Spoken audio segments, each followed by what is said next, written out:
Journey ఎన్ని రోజులు నడిచింది ఇక్కడ? Correct 1 year sir. 1 year కదా. ఎన్ని రోజులు ప్రిపరేషన్కి ఉన్నావు? 7 months ప్రిపరేషన్ సార్.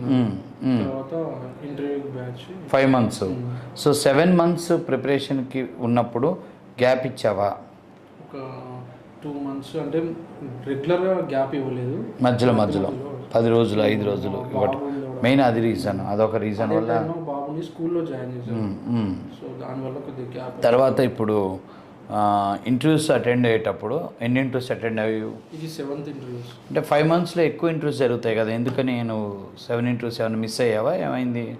ఎలిజిబిలిటీ లేకుండా? ఎలిజిబిలిటీ ఏం లేదు సార్. 7 interviews అంటే కొన్ని ఏమైనా స్కిప్ అయినాయా అంటున్నాను. స్కిప్ ఏం కాలేదు సార్ నాది. అంటే కొన్ని ఎలిజిబిలిటీ అంటే కొన్ని 2 కంపెనీస్ అయితే కొన్ని ఇంటర్వ్యూస్ నాకు తెలిసి నీకు ఎలిజిబిలిటీ లేకుండా ఉండొచ్చు. అది కూడా ఆడియన్స్ అర్థం చేసుకోవాలి.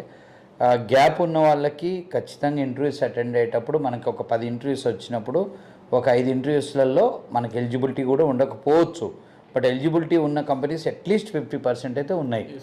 చాలామంది 10 years గ్యాప్ ఉంటే ఫేక్ పెట్టుకోవాలంటారు కదా. సో నీకు అలాంటి ప్రపోజల్స్ రాలేదా? యాక్చువల్గా నేను క్విట్ అయ్యే దానికంటే ముందు అది కూడా ఏదో జరిగింది చెప్పు మరి. అది కూడా దీంతో మన మధ్యలో జరగలేదు చర్చ, నేను అడగలేదు కదా. చెప్పాను కానీ మీకు అంత డీప్గా చెప్పలేదు. ఓకే. ఇది ఎప్పుడైతే మీరు అడిగిన నా ఫ్రెండ్స్ వీళ్ళందరూ సెటిల్ అయిపోయి నాకు కోవిడ్ టైంలో కాల్ వచ్చింది ఫేక్ మీద, డేటాబేస్ అడ్మిన్ DBA దాని మీద. అప్పుడు ఫేక్ చాలా నడుస్తుంది సార్. DBA అంటే ఈజీగా వెళ్ళిపోవడానికి ఆప్షన్. సో దాని ద్వారా నేను కొన్ని రోజులు సేమ్ వీడియోస్ వాళ్ళు ప్రొవైడ్ చేసిన వీడియోస్ చూసి ట్రై చేశాను. ఓకే అయిపోయింది. బెంగళూరులోనే జాబ్ ఓకే అయినది. ఎంత శాలరీ? అది 5.5 ఇచ్చి. ఓకే. జాయిన్ అయిన తర్వాత నాకు 1 weekలోనే నాకు పోస్ట్ కూడా ఎక్స్పీరియన్స్ మీద పెట్టేసరికి వాళ్ళు టీమ్ లీడ్ కింద ఇచ్చింది. ఓకే. సో అంటే డ్రైవింగ్ రాని వాళ్ళు డ్రైవర్ ఉద్యోగం అప్లై చేస్తే డైరెక్ట్ 12 wheel లారీ దోలం అన్నట్టుంది నీది, అంతే కదా. చిన్నపాటి కార్ డ్రైవింగ్ అన్నా కొద్దిగా అటు ఇటు నడిపించవచ్చు, పెద్ద బండి ఇచ్చిండ్రు, పెద్ద రోల్. నాకు జాయిన్ అయిన తర్వాత రెగ్యులర్ అంటే మామూలుగా మాట్లాడుతున్నాను. కింద ఒక 2 members ఉన్నారు మాట్లాడుతున్నా. బట్ ఒక 1 month తర్వాత నాకు శాలరీ వచ్చింది. ఒక 1 month తర్వాత నాకు అర్జెంట్ జూమ్ లింక్లో జాయిన్ అవ్వమని వచ్చింది. అప్పుడు డైరెక్ట్ క్లయింట్ వాళ్ళు కాల్ చేశారు.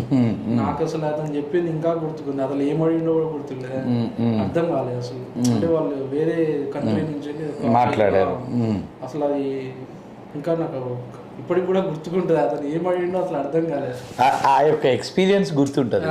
అయితే నన్ను తర్వాత ఎవరైతే మా జూమ్ మీటింగ్లో ఉన్న మేనేజర్ ఉన్నారో అతను డ్రాప్ అయిన తర్వాత అక్కడ అవుట్ ఆఫ్ కంట్రీ నుంచి అతను ఎవరైతే ఉన్నారో అతను డ్రాప్ అయిన తర్వాత ఇతను అడిగిండు, ఇంటర్వ్యూలు ఫేస్ చేసినప్పుడు బాగానే చెప్పినావు కదా అది అని అడిగిండు. యాక్చువల్గా అది వేరే వాళ్ళు ఫేక్ ప్రాక్సీ చేశారు. మీ ఇంటర్వ్యూ వేరే వాళ్ళని తరపున చేసి చేయించాడు. సో దానివల్ల అప్పుడు ఇక ఫిట్ అయిపోయింది. సో అడిగి అతను ఏమన్నాడు లాస్ట్కి? మరి నువ్వేం చెప్పావు? అదే సార్ ఇక మూవ్ అయిపోండి అన్నట్టు మనకు ల్యాప్టాప్ ప్రొవైడ్ చేసి మెయిల్ చేసి అంటే వాళ్ళు టర్మినేట్ అవ్వమన్నారా? అన్నారు, ఐడెంటిఫై చేశారు, ఫేక్ అని ఐడెంటిఫై చేశారు. ఇది కూడా ఒక ఎక్స్పీరియన్సే. గ్యాప్ ఉన్న వాళ్ళందరికీ ప్రతి ఒక్కళ్ళు ఇచ్చే సలహా ఏంటంటే ఫేక్ ఎక్స్పీరియన్స్ పెట్టుకొని వెళ్ళండి అంటారు. ఫేక్ ఎక్స్పీరియన్స్ ఎన్ని జాబ్ చేయటం ఎన్ని రోజులు? 1 నెల చేసావా? ఆ నెల నిద్రపోయావా? ఆ నెల ప్రశాంతంగా నిద్రపోయావా? నేను చాలా వీడియోలలో చెప్పాను, ఫేక్ ఎక్స్పీరియన్స్ పెట్టుకుంటే దిన గండం 100 ఏళ్ళ ఆయుష్. కరెక్టేనా? నరకం చూసావు. జాబు వదలలేము, జాబు చేయలేము, తిన్న తిండి వంట పట్టదు, నిద్ర పట్టదు. చెప్పేటోళ్ళు చెప్తారు ఫేక్ పెట్టుకోండి వెళ్ళండి అని, కానీ అంత ఈజీ కాదు అది. సో స్ట్రెస్ భయంకరంగా ఉంటుంది. కరెక్టేనా?